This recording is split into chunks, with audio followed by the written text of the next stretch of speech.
So I'm standing at Rita Lee's nursery, and I'm here with Heather, and we're going to be talking about Heather up-potting cactus, because I think that's kind of intimidating to a lot of us who love cactus. So first of all, how does one know I should up-pot that cactus? So, like this one, as you can see in the pot, the sides, the plant is almost touching the side. Yeah. So obviously there's not going to be any room for it to grow. Okay. So you would want to upsize it, and this is an 1 3/4 pot.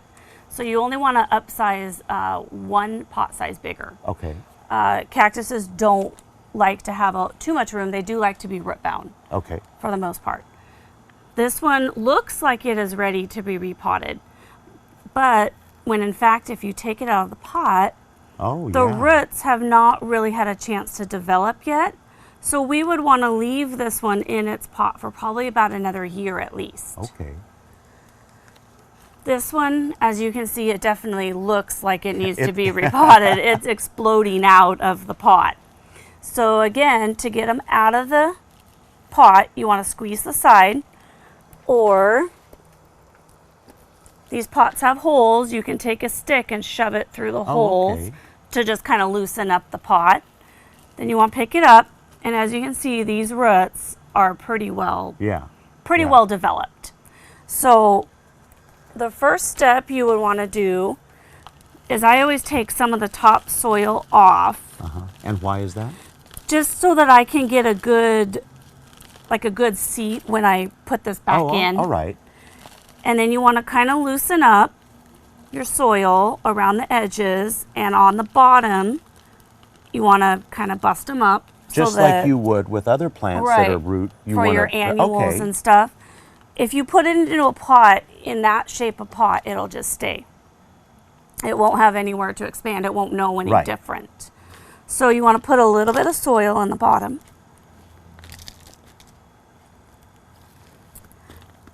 And then we're just going to put the dirt around it. And you're just slowly filling that in. And the soil that you took off the top of that when you took it out of the old pot, now you have room to add. So, okay, that makes a lot more sense seeing it. And you want to because you want to put this down below the original dirt line. Okay.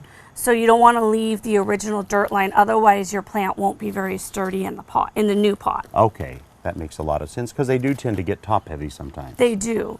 So you can either use gloves or like a freezer Ziploc bag to just put your hand in it and grab the plant. Okay. We call this our poker stick. Your tampon rod. Yep. So to get all the dirt and everything around, we just kind of tamp around the sides to get the plant good and sturdy in the pot. If you don't want to get your hands poked, that's a good way to do it.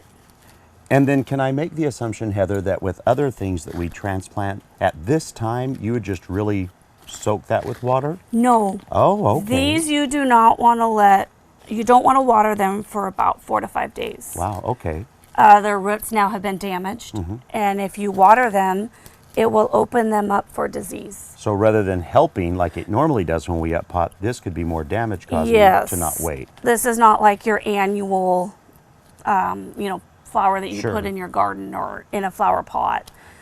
And so really then the same rules that you told us about, starting with these tiny ones, those will apply all the way up to any size cactus, whether it's a multi-level one, whether it's just a really big one. Follow those guidelines and you can have a successful transplant. Yes. Well, you know, this is one of the things that I'm always fascinated about is cactus and how to handle them gracefully. For more information, you can go to gardentime.tv and we'll click you over to their Facebook page. You can give them a call and find out questions you might have all for yourself. Thank you so much, Heather. Thank you.